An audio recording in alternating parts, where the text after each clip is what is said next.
The perfect family, Holcomb, Kansas. A dot on the map. A place where front doors stayed unlocked, church bells rang without worry, and neighbors waved like clockwork. It was the kind of town where everyone knew everyone, or at least thought they did.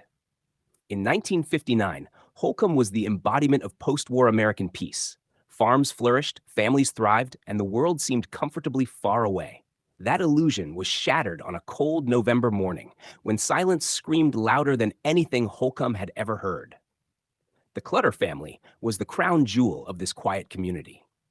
Herbert Clutter, tall, disciplined, and deeply respected, was a successful farmer who ran his 640-acre property like a machine. A devout Methodist and a man of principle, Herb had built his fortune from the ground up. He didn't smoke or drink. He believed in hard work and education, and he instilled those values into his children with quiet strength. His wife, Bonnie, was gentle but often reclusive.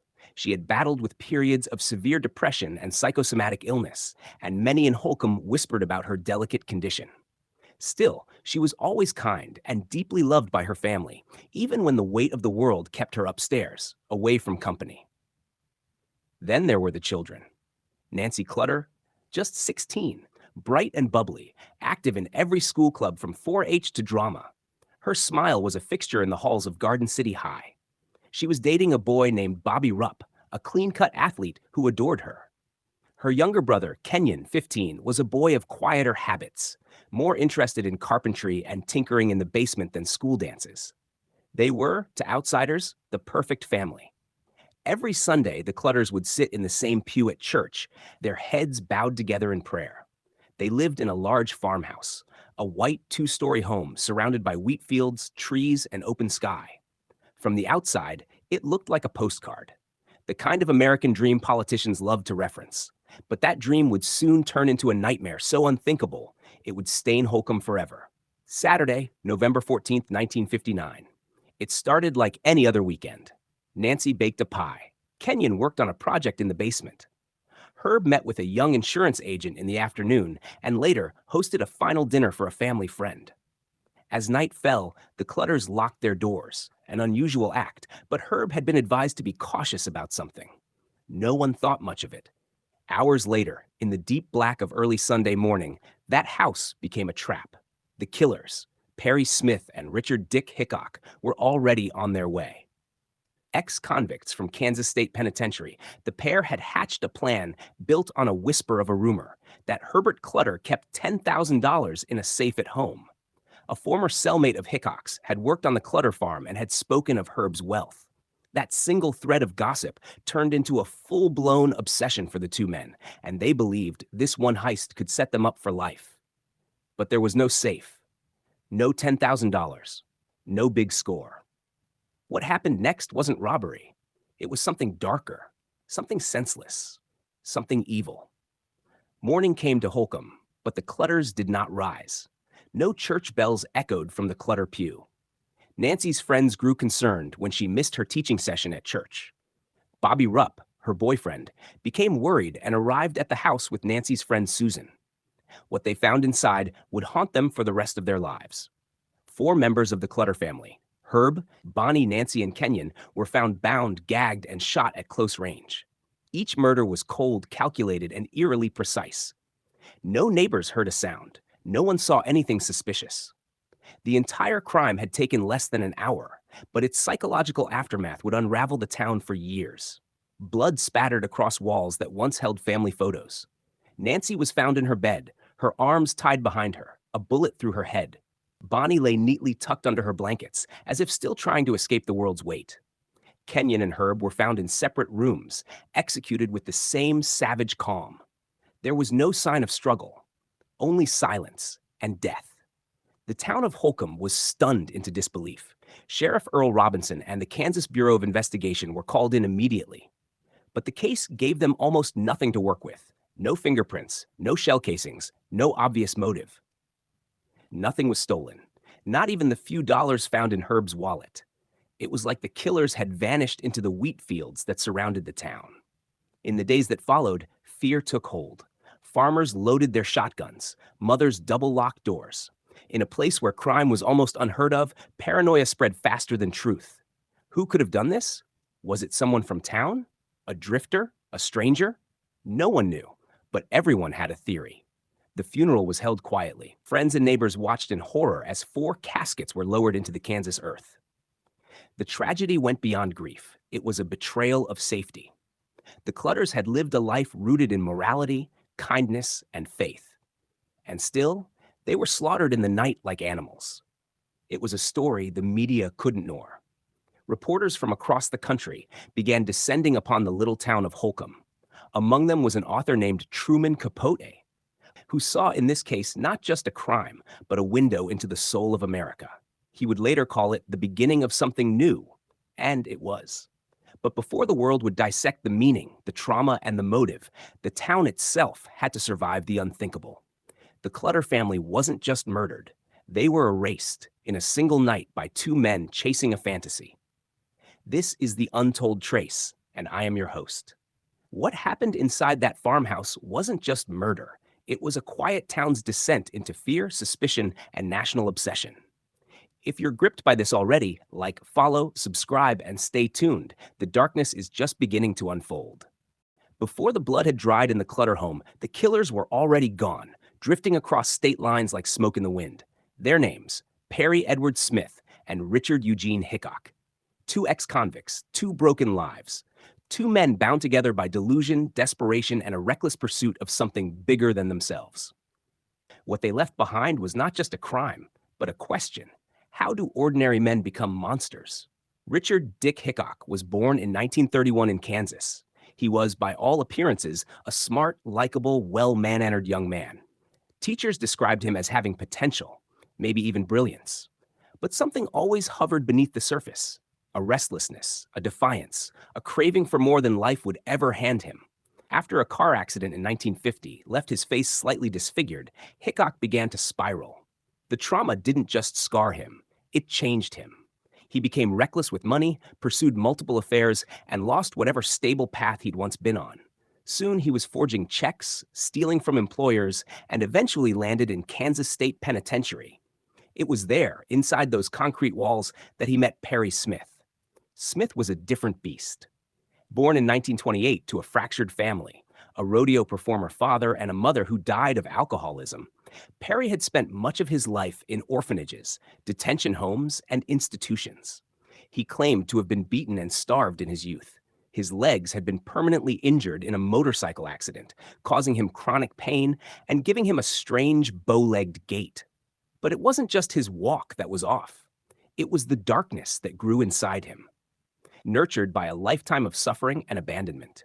He was quiet, artistic, and full of contradictions. He could sketch beautifully, play guitar, and speak with surprising tenderness, then, moments later, explode into rage. A psychiatrist would later say Perry lived in a fantasy world of revenge, power, and importance. A dangerous place for a man with nothing to lose. In prison, Dick and Perry formed an unholy alliance. Dick saw in Perry the brute force he needed for a plan. Perry saw in Dick a chance to belong to something. Anything. Together, they nurtured a vision. One big score. One job that would set them free. That job was Herbert Clutter. The seed had been planted by a former cellmate of Dick's, Floyd Wells, who had once worked for Clutter on his Kansas farm. Floyd, unaware of what would come, had casually mentioned to Dick that Herb was a wealthy man and rumored to keep large sums of cash in a safe. Dick's ears perked up. In his mind, this was destiny, a job so easy it was practically charity. He just needed the right partner to pull it off. That partner was Perry. When Dick was released in August 1959, he immediately began preparing. He wrote to Perry, who was living in Las Vegas at the time, and lured him back with promises of riches. Perry, aimless, angry, and broke, took a Greyhound bus to Kansas City. Within weeks, the 2 men were sitting at a diner, mapping out the murder of a family they'd never met. They had a plan. Drive across Kansas, break into the Clutter home late at night, tie everyone up, find the safe, take the money, leave no witnesses. But it didn't take long for things to unravel. On November 14, 1959, they left Olathe, Kansas, in a stolen black 1949 Chevy, armed with a shotgun, a knife, gloves, and tape. Perry carried a guitar case with a sawed-off shotgun hidden inside. They drove west for nearly 400 miles, rehearsing their lines, calming their nerves, building each other up for what would become one of the most senseless crimes in American history. They arrived in Holcomb late that night. The town was asleep. The moon hung low over the wheat fields. As they parked near the Clutter home, Dick whispered, "Let's get it done." Inside, the Clutter family was already asleep. Herb in his room, Bonnie upstairs, Nancy in her bed, Kenyon in the basement. The killers entered through an unlocked door and moved with eerie precision. They woke Herb first, forced him to reveal the layout of the house, and searched for the safe that didn't exist. When it became clear there was no fortune to be found, Dick was ready to cut their losses. But Perry, tormented, unstable, and full of imaginary grievances, believed he couldn't leave witnesses. Something snapped. The two men bound each family member with cord and tape. Herb was taken to the basement and shot first, the sound muffled by the furnace room. Kenyon followed. Then Bonnie. Then Nancy. Last, terrified, crying. The murder weapon? A single 12-gauge shotgun. Each victim was shot at close range, their faces covered, their hands tied, their lives ended without mercy. Not a single scream was heard. Once it was over, the killers took less than $50 in cash, a pair of binoculars, and a transistor radio. They left as quietly as they came. They drove east, dumping bloody shoes in a river and cleaning fingerprints from the car. By morning, they were ghosts. They crisscrossed the country in the weeks that followed, to Kansas City, then to Omaha, to Mexico, to California. At each stop, they lived like drifters, sleeping in motels, forging checks, stealing whatever they could, waiting for news of the murders to break. And it did. The Clutter killings became national news. Police across the Midwest scrambled for leads. The Kansas Bureau of Investigation, KBI, launched the largest manhunt in the state's history. But without names, without motive, and with so few clues, the killers remained phantoms, until one man came forward. Floyd Wells, still serving time, heard about the murders on the radio and made a confession. He had told Dick Hickok about the Clutter family. He hadn't meant harm, but he now realized what that story had led to. His tip gave authorities their first real lead. Suddenly, the KBI had names. And once they had names, it was only a matter of time. Back in Holcomb, the town was coming apart at the seams. Rumors spread like wildfire. Families turned against each other. Strangers were eyed with suspicion. Nobody felt safe. For a town that had never locked its doors, Holcomb was now drowning in deadbolts, shotguns, and grief. The Clutter House, once a symbol of pride, became a haunted landmark. Reporters camped on its lawn. Tourists drove past in silence. Children crossed the street rather than look at it. It stood like a wound that refused to heal. And still the killers roamed free, laughing, stealing, gambling, and drifting deeper into madness. They believed they had escaped justice, that the perfect crime had been committed. But justice has a long memory, and the trail of Perry Smith and Dick Hickok, no matter how twisted, was finally beginning to unravel. It began with silence, the kind of silence that fills empty farm roads, where wind dances through wheat and the stars hang low over Kansas fields. But by morning, that silence was broken, not by screams, but by the collective gasp of a community coming face to face with evil. Sunday, November 15th, 1959. Church bells were supposed to ring in peace. Instead, they signaled horror. The Clutters hadn't shown up for Sunday service, a first for a family known for punctuality, for consistency, for devotion. People noticed. At first, it seemed trivial. Maybe they were late. Maybe Bonnie wasn't feeling well again. Maybe Herb had business. But in small towns, absence is louder than words, and soon, unease began to settle. At around 10 a.m., Nancy Clutter's best friend, Susan Kidwell, and another girl named Jolene Katz made their way to the Clutter home. The girls had planned to get together that morning. Nancy was supposed to help teach a Sunday school class. But the house was strangely quiet. The front door was locked. The windows were still. It felt wrong. It felt off. Susan hesitated at the door. She knocked. No answer. She called Nancy's name. Still silence. Eventually, they circled to the back, found an unlocked door, and stepped inside. What happened next would follow them for the rest of their lives. Nancy was in her bed, her hands bound behind her back, her mouth taped shut, a pillow beneath her head, as if tucked in for sleep. And a bullet wound in the side of her face. The blood had soaked into the sheets, a dark red bloom against white linen. It was a horrifying sight for anyone, let alone two teenage girls. They ran, screaming. Authorities were called immediately. Within the hour, Sheriff Earl Robinson arrived, followed by members of the Kansas Bureau of Investigation, KBI, including the legendary agent Alvin Dewey. Dewey, a former FBI man and one of Kansas's best investigators, quickly took charge. But nothing in his long career could prepare him for what he found inside that farmhouse. In the basement, 15-year-old Kenyon Clutter lay on a couch. His head was covered with a pillow, as if in a cruel gesture of comfort. He had been shot in the face, point blank.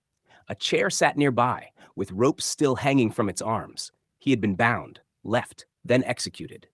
Nearby, Herbert Clutter was sprawled on a mattress box on the concrete floor. His throat had been slit, deep and deliberate. Then he was shot in the head. His hands and feet were tied tightly, the rope cutting into his skin. Near his body, detectives found signs of torture, claw marks, dried blood. He had suffered before death came. Bonnie Clutter was found upstairs in her bedroom, still in her nightgown, hands bound, lying on her side as though asleep. The bullet had entered her temple cleanly. There were no signs of a struggle, just the cold finality of death. What struck investigators most was the order of it all. The house wasn't ransacked. There were no wild signs of forced entry, no objects shattered in rage, no chaotic mess. In fact, the home was remarkably tidy, eerily so. Each family member had been murdered in their own space, bound, silenced, and executed with chilling efficiency. The killers had brought their own rope, their own tape, their own weapons. They had even cleaned up after themselves, wiping surfaces, removing shell casings, and taking only a few trivial items: a pair of binoculars, a small radio, and less than $50 in cash. It made no sense. Why would someone go through such calculated effort for so little gain? Why kill 4 people, a father, mother, son, and daughter, for essentially nothing? These weren't crimes of passion. This wasn't burglary gone wrong. This was something far more terrifying: a premeditated slaughter for no logical reason. Word of the murders spread fast. By that evening, newspapers across Kansas had the story on their front page. 4 found slain in Kansas home read the Topeka Capitol. But inside Holcomb, the headlines felt like betrayal. The town didn't want to be known. Not like this. They wanted to go back. But they couldn't. Detectives combed the scene for hours. Photos were taken. Blood spatter patterns were analyzed. Rope fibers were collected. But there were no fingerprints, no eyewitnesses, no known enemies. It was as if ghosts had committed the crime. Dewey and the KBI immediately began working in concentric circles, interviewing neighbors, friends, employees, and anyone who had ever interacted with the Clutters. They couldn't find a soul with a bad word to say about Herb or his family. No enemies, no disgruntled workers, no stalkers, no secrets. They even considered Nancy's boyfriend, Bobby Rupp. He was the last known person to see the family alive, but his alibi was airtight. He had taken a lie detector test and passed with ease. The heartbreak on his face was real. Not even the hardest detectives could question it. By day 2, Dewey was growing desperate. The weight of a nation's eyes and the town's fear was crushing. Holcomb was unraveling. Teachers carried handguns. Farmers stood guard at night. People installed locks for the first time in their lives. Suspicion turned neighbors into strangers. The media frenzy didn't help. Reporters from Life, Time, the New York Times, and smaller outlets descended on the tiny Kansas town like vultures. They wanted photos, quotes, angles. They wanted to be the first to break something, anything. But the facts were scarce. The killers had left nothing but corpses and questions. That's when Dewey got a call that would change everything. A tip from inside the prison system. A man named Floyd Wells, a former cellmate of Richard Hickok, was listening to the radio when he heard about the Clutter murders. What he heard chilled him. Wells knew Hickok, knew he had talked about robbing the Clutters, knew he had once bragged about a rich Kansas farmer who kept money in a safe. Wells didn't think he was serious at the time, but now it all added up. He contacted prison officials. His story was passed to the KBI. Dewey leaned in, hard. Now there were names, faces, a reason. Wells revealed that Hickok had mentioned a partner, Perry Smith, and that the two had made a pact to leave no witnesses. Suddenly, the chaos had structure. The random horror had context. The KBI had 2 suspects, but tracking them down would be another story. By the time Dewey got the lead, Hickok and Smith had vanished. Like smoke. They had cashed bad checks across the Midwest, stayed in cheap motels, and even crossed the border into Mexico. They had no real plan, only distance, and the naive belief that they were untouchable. Back in Holcomb, the Clutter funerals were held on November 18, 1959. All four caskets were lowered into the earth under a gray Kansas sky. The town stood silent, people wept, some prayed, others stared in numb disbelief. One farmer was overheard saying, "If the Clutters can die like that, who's safe anymore?" The question lingered. Who was safe? The answer, of course, was no one. Not while the killers walked free. Like, comment, and subscribe if you're following this harrowing journey. Hey, the nightmare isn't over. Next, we follow the manhunt, that's the arrest, and the haunting confession that changed everything. With two names, Richard Hickok and Perry Smith, the pieces of a monstrous puzzle had begun to take shape. The Kansas Bureau of Investigation, KBI, now had faces to chase, motives to uncover, and a trail, though faint, to follow. But Hickok and Smith weren't amateurs. They were ghosts in motion, weaving in and out of states, blurring their tracks with forged checks and stolen identities. They thought they were untouchable, but the truth? They were already being hunted. Alvin Dewey, the lead investigator, wasn't just chasing two men. He was chasing certainty, the need to prove that what happened in Holcomb wasn't a random act of God, but the calculated work of men who could and would be brought to justice. Dewey and his team worked tirelessly, digging through financial records, tracking bad checks, interviewing contacts from Kansas to Nevada. Every step of the trail was cold before they got to it, but they kept moving. Meanwhile, Hickok and Smith were spiraling. After fleeing Kansas, the duo had driven across several states, eventually crossing into Mexico. They stayed in cheap motels, sold stolen items, and lived hand to mouth. Their dream of escaping to a tropical paradise faded quickly. They were broke, paranoid, and increasingly desperate. Mexico didn't offer the freedom they expected. Instead, it brought tension.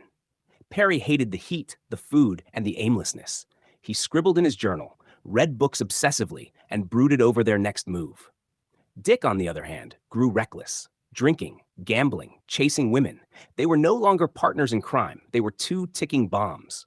By December 1959, they returned to the United States. That's when they started leaving a mess behind, forging checks all over Kansas, Nebraska, and Iowa. It was sloppy, risky, and predictable. The KBI noticed a familiar pattern: the handwriting, the method, the names used. Dewey's team began tracking these financial crimes, linking them to sightings of two white men in a beat-up car. The dragnet tightened. Then came the break. On December 30th, 1959, Hickok and Smith were arrested in Las Vegas, Nevada. They had checked into a rundown motel under fake names, but a stolen car and suspicious behavior tipped off local authorities. When the police moved in, they found enough evidence in the car to raise serious questions, including items stolen from the Clutter home. The arrest was quiet. No resistance, no chase. Just two men who looked more like drifters than killers, sitting on worn-out beds in a dusty room far from the Kansas plains where they had left death behind. Once in custody, the two were interrogated separately. Dewey and his team flew to Las Vegas to meet them. What followed was a battle of psychology and pressure, not just to extract a confession, but to understand the minds behind the horror. Hickok cracked first. At first, he denied everything, said he didn't know the Clutters, claimed he and Perry had driven across the state and returned without incident. But Dewey had one weapon: the confession of Floyd Wells, the prison snitch who'd revealed the plan before the crime even occurred. When Dewey mentioned Wells by name, Hickok's confidence shattered. He began to talk, but Hickok told only half a story. He painted himself as the reluctant participant, the one who was just there to rob, who never intended to hurt anyone. He blamed Perry Smith for the murders, claiming it was Perry who lost control, Perry who pulled the trigger 4 times. Hickok insisted that he stayed in the other room, scared, helpless, innocent of bloodshed. Dewey wasn't convinced, but it didn't matter. Hickok had placed them both in the house. That alone was enough. Perry, however, was a harder nut to crack. He didn't break easily. He sat calm, even smug.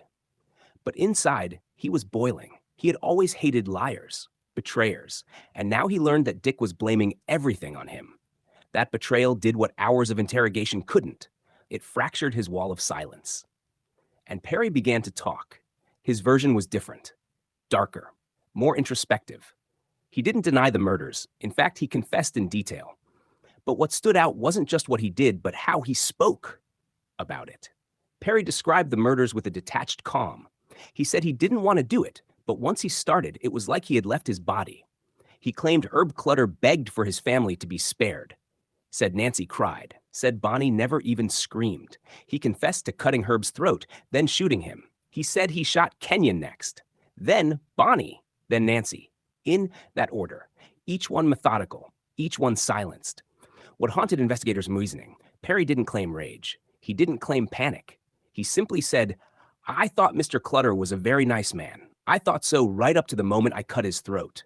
It was cold, hollow, human and inhuman at once. With both men confessing, albeit with finger-pointing and contradictions, the case was officially closed.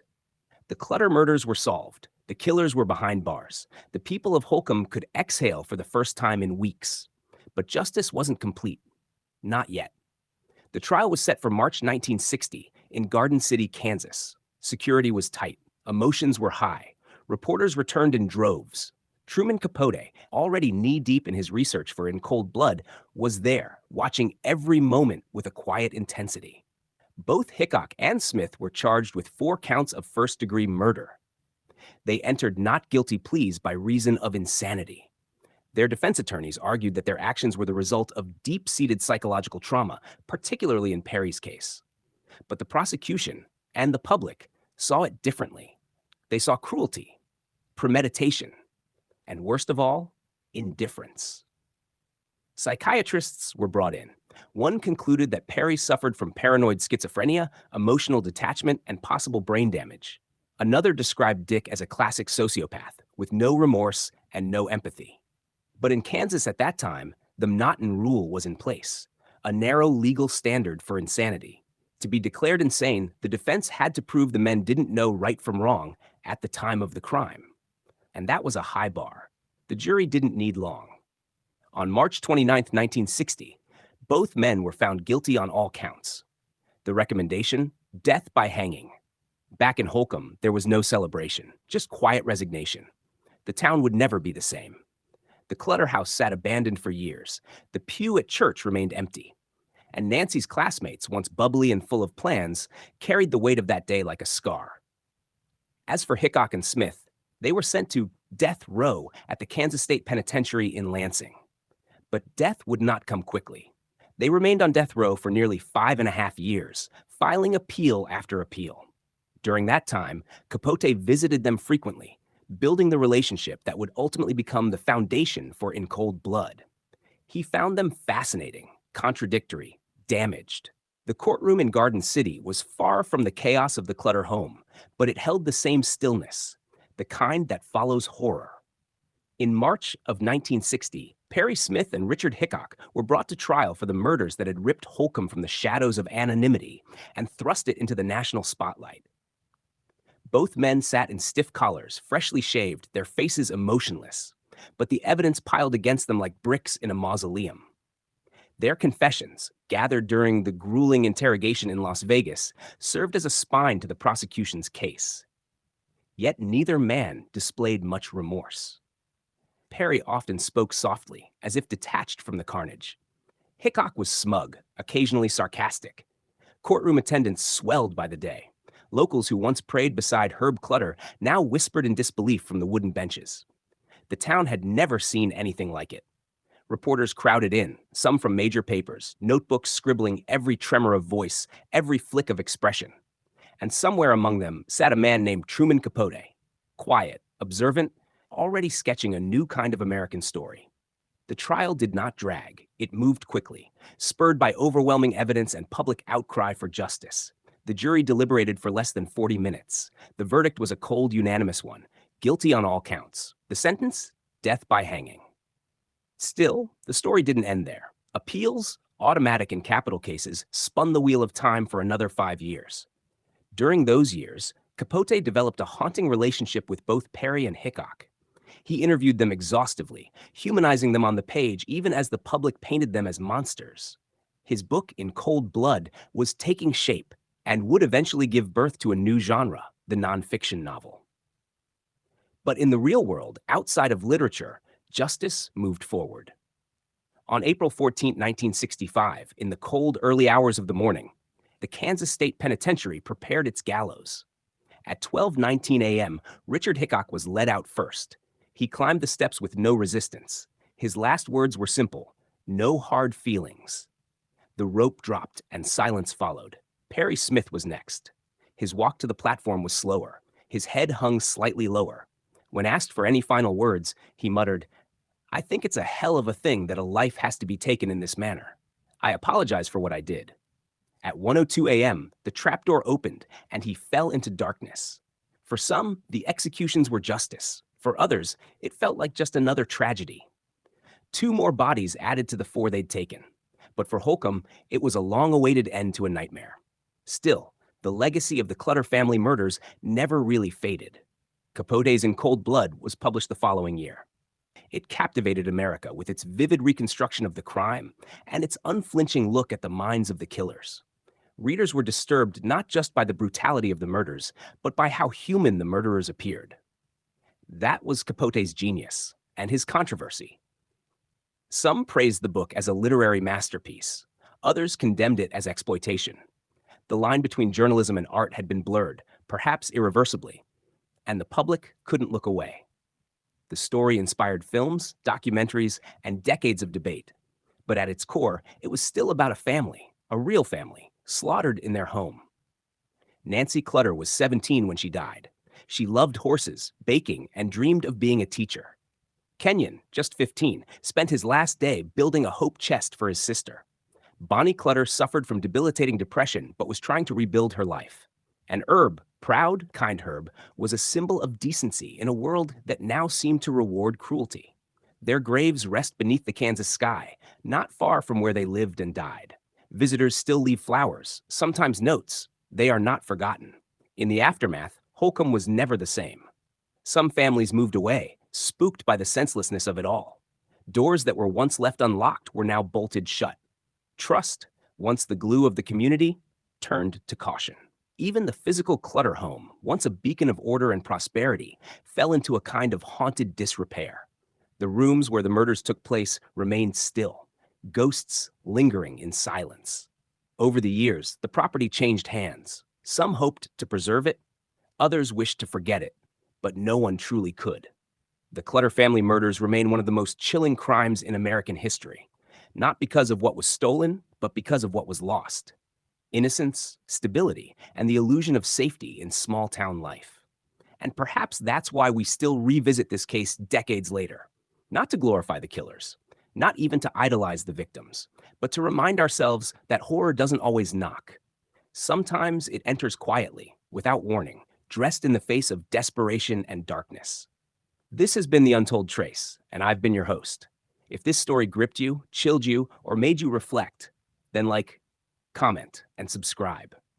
And don't stop there. Explore our other investigations into the darkest corners of human nature. Because the past doesn't stay buried, it lingers. And sometimes it bleeds into the present.